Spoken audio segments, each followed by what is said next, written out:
નસ્ય નસ્ય એટલે નાકમાં ઔષધિ તેલ અથવા ઘીના ડ્રોપ્સ નાખવા. નમસ્તે, હું ડોક્ટર રૂપા ઉનડકટ. આજે આપણે નસ્ય વિશે થોડી વાત કરીશું.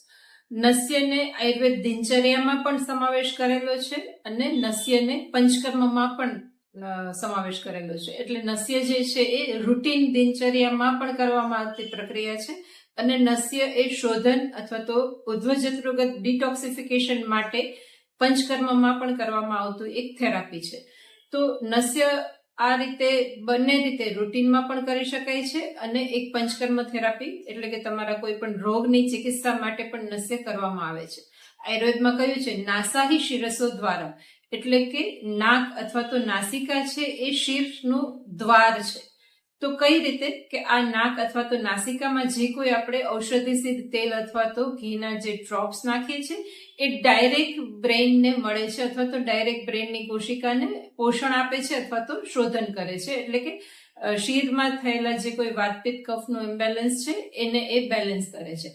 આ રીતે ઉધ્વજત્રુગત રોગ એટલે કે ગળાથી ઉપરના કોઈ પણ રોગ, ચાહે ચહેરાની ત્વચા છે, આંખ છે, નાક છે કે કોઈ પણ વારંવાર થતી શરદી છે, માઇગ્રેન છે એટલે કે માથાનો દુખાવો છે, દરેક માટે નસ્ય છે એ ખૂબ શ્રેષ્ઠ લાભ અપાવે છે.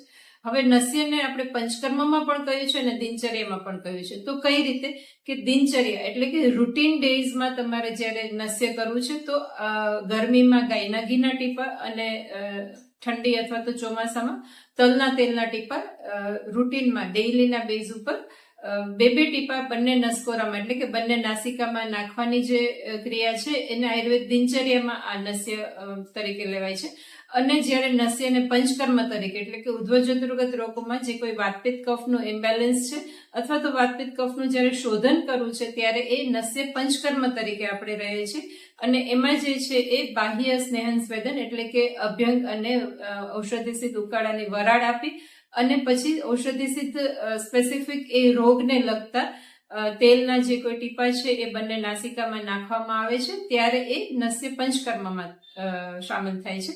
અને આ રીતે નસ્ય જે છે એ રૂટીન માટે પણ કરાય છે અને ખાસ કરીને ખત્તાવાળ છે કે વારંવાર થતી શરદી છે, માઇગ્રેન છે એના માટે જે છે એ નસ્યને આ પંચકર્મ તરીકે તમારે આયુર્વેદ સેન્ટર પર જઈને એ પંચકર્મ આખું કરાવવાનું આવતું હોય છે. તો નસ્ય જે છે એ આપણે જોઈએ પ્રમાણે ઉધ્વજત્રુગત રોગો એટલે કે ગળાથી ઉપરના દરેક રોગ માટે થઈને એક ખૂબ સારું કામ કરે છે.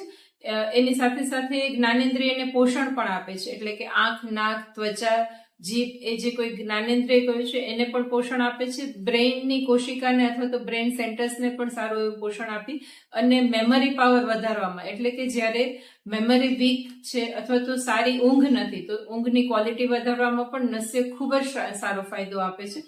તો નસ્ય પંચકર્મ માટે થઈને અમારા સેન્ટરનો ચોક્કસથી મુલાકાત લો. Thank you.